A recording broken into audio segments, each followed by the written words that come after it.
So a lot has been made of the Game of the Year nominees list came out from the Game Awards. I'm going to put my 2 cents in on it because I know a lot of people have been asking me what I thought about it. My Game of the Year is not even on the list, and I'm not talking about Final Fantasy XVI, but that's what we're going to talk about today. Before we get into it, subscribe to the channel, throw a like on the video, share it around, all that stuff helps me grow. If you care about the growth and continued success of the channel here, as I know a lot of you do, please help me out. That would help me get to 6,000 much quicker, and I appreciate it. The whole thing going on right now with the Game Awards controversy and all that, it's not even much of a controversy, because my thing is always, if your thing is good, it'll be nominated. And if it doesn't get nominated, if it's still your Game of the Year, then who cares? This is all opinion. This is just opinion with a production budget. That's all the Game Awards is. It's the opinion of people who may or may not even like those genres, and they have a production budget behind them. That's it. I love Jeff Keighley that he pushes for games to be in mainstream and the true preferred mode of entertainment that it is these days. But I tell you all every year, right? I say this every year. Take this stuff with a grain of salt. Take this with a 10-pound bag of salt. Much sodium, right? The fact that Final Fantasy XVI is not even nominated for Game of the Year is quite frankly ridiculous when I look at this list. Right now the list stands at Alan Wake 2, Super Mario Bros. Wonder, The Legend of Zelda Tears of the Kingdom, Baldur's Gate 3, Resident Evil 4, Marvel's Spider-Man 2. Of everything on this list, I think the popular, the base level popular opinion is either going to be Baldur's Gate 3 or Marvel Spider-Man 2. Of the things on this list I would omit, I would probably leave Super Mario Bros. Wonder off of there. I think that is benefiting from some recentism. It's a fun game. I've got it. It's fun, but I wouldn't put it up there with like Alan Wake 2, Baldur's Gate 3, Resident Evil 4, Marvel Spider-Man 2. I'm not a fan of the new direction of The Legend of Zelda, but that doesn't make it a bad game. It doesn't make it unworthy of being on here, which it obviously is worthy of being on here. It's just a little too gimmicky for me. Off of this list, Alan Wake 2 is the Game of the Year on this list.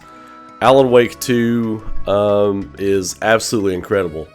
It's almost like playing through a film and being completely engrossed in what is going on in the story. It pulls you in, unlike anything on this list. Unlike anything on this list, it really pulls you in. Marvel Spider-Man 2, that was hyped to Kingdom Come. I mean, that was going to be on here. It's a great game for all of you that have played it. Not really my game. Not really my type of game. Not really my cup of tea. I'm more of an RPG guy. Tell a good story, watch it. I have seen people play Marvel Spider-Man 2 and it looks great, but Final Fantasy XVI not being on this list could easily be put in there for Super Mario Bros. Wonder, and I just don't understand why every year at the Game Awards this happens. It's like, I know a lot of people hate the term JRPG now. That's the standard of excellence. I will say JRPG, Japanese role-playing game, because that is the standard of excellence. That is the best RPG level you can reach. No arguments, don't want to hear your rebuttal, it doesn't matter. On this channel, on this planet, that is the rule. You can waste your time typing and arguing with me in the comments about that. It does not matter. I will rebuttal. But the fact that there's hardly ever any representation for JRPGs. Now, Final Fantasy VII Remake was nominated. That had to be. That was clearly the best game that came out in 2020. Clearly, even for its issues that it had, it was still the best game that came out in 2020. It was the best experience. It was the most well-rounded entertainment experience you could get. Aside, and Last of Us 2 won it. I don't see how Final Fantasy XVI does not make it on this list. Production value, top to bottom, the performances, the amount of story you got out of it. The story was wonderful. The writing was terrific. The performances were great. The music was spectacular. The art was amazing. Did it have its issues as far as a game goes, like pacing and things like that? Yeah, for sure. But everything else on this list does too. So you can't tell me that Super Mario Bros. Wonder is a better experience than Final Fantasy XVI. It's fun. Go hang out, play with the kids, that kind of thing. That's great.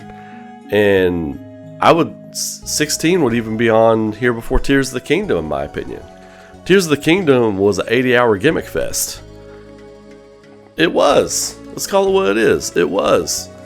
And so, you know, I don't know. Final Fantasy 16 not being on this list is really, really jarring. And it just furthers the whole thing that the Game Awards don't really look at RPGs, specifically JRPGs, with much respect at all. I mean, they really don't. There were a few games that, you know, if they paid attention to that genre, would probably be considered for Game of the Year or whatever. And there are other things, like 16 is nominated for numerous other things.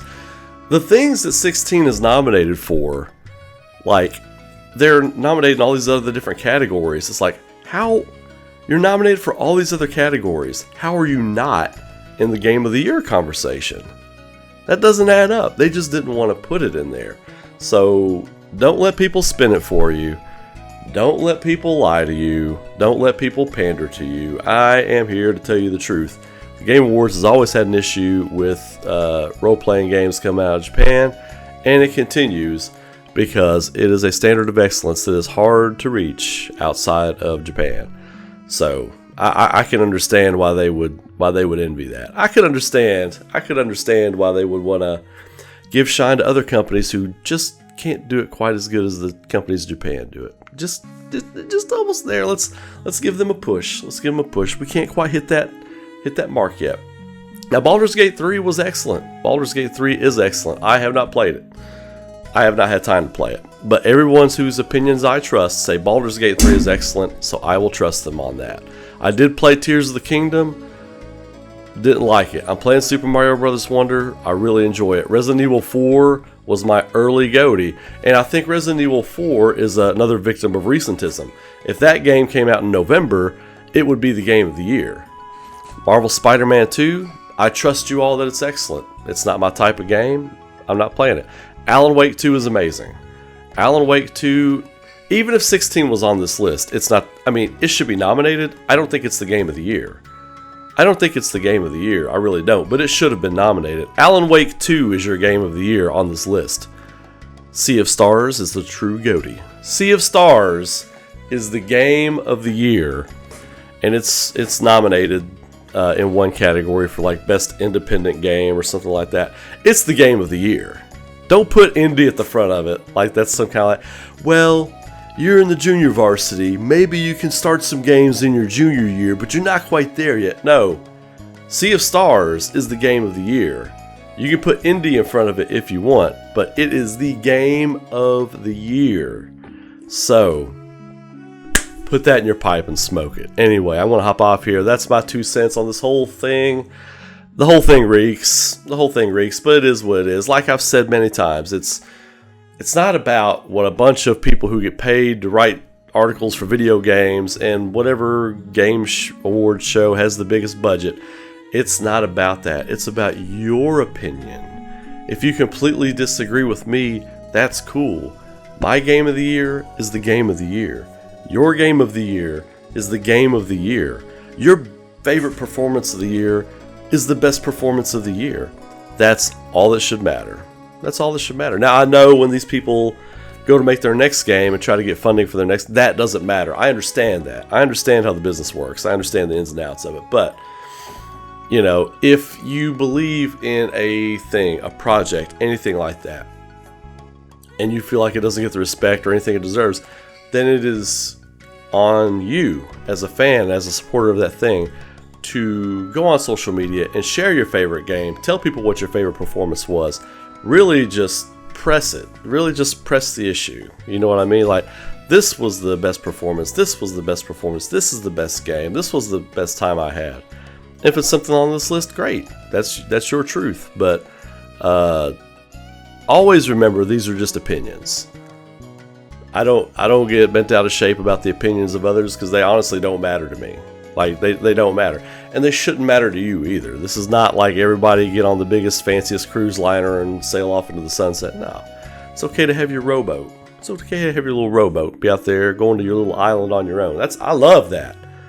I love that a lot of the things I like are liked by others, and I'm cool with that. It's almost a badge of honor. But this whole thing, I tell you all every year, get ready, because this is what it's going to be every year. I don't know why people are surprised by it. It's no surprise to me, and I was expecting Final Fantasy XVI to get snubbed, if I'm being quite honest, because, you know, it's not Final Fantasy VII. So if it's Final Fantasy, they're probably not going to nominate it for a Game of the Year nomination. And I'm not saying 7's superior. I'm not an elitist. I'm not saying that. But, you know, it's market value. I mean, that's what a lot of this is. Alan Wake 2 was undeniable. But then you've got Baldur's Gate 3, which was high-end, right? High-end, had a big budget behind it. You got Marvel Spider-Man 2, Resident Evil 4, Legend of Zelda, Super Mario Brothers. Marketing, marketing, marketing, marketing. Those are big name IPs. They are obviously gonna get nominated for Game of the Year. Obviously. Those are major IPs. A true Super Mario Brothers platformer comes out, it is instantly going to be zoomed into the Game of the Year line. And this isn't something that, you know, this isn't new. We do it every year. It's like, I feel like gamers, for as incredible as our minds are, we have the memory of, like, I don't know what animal has like a very short-term memory. We have that. We can't think back past 3 months, you know. We do this every year, so it's nothing new. It's nothing new. Just soak it up and suck it up and move on. And enjoy the trailers at the Game Awards. You know, the 2 or 3 that'll be good. And then all the other filler and celebrity cameos and things that'll be unnecessary. And the Game Awards should be a celebration of the gaming industry. We shouldn't need movie stars coming in for cringe moments or anything like that, you know. But we'll see. Like I say, you know, just take it for what it is, you know, opinion pieces with a big budget behind it. Anyway, that's all I got to say. Y'all have a great night. Be safe. Be good to each other. Keep rocking. I will see you all later on tonight for a gaming stream. Probably going to do Star Ocean again tonight. So get ready for that. And I will catch you all later. Take it easy.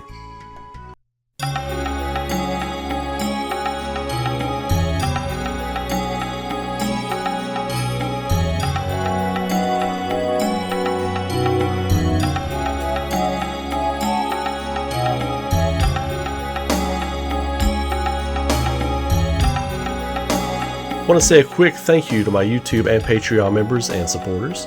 If you would like to support the future creation of content on this channel, get some few extra perks and some art sent to your door every month, consider becoming a Patreon or YouTube member. Details and links are in the video description.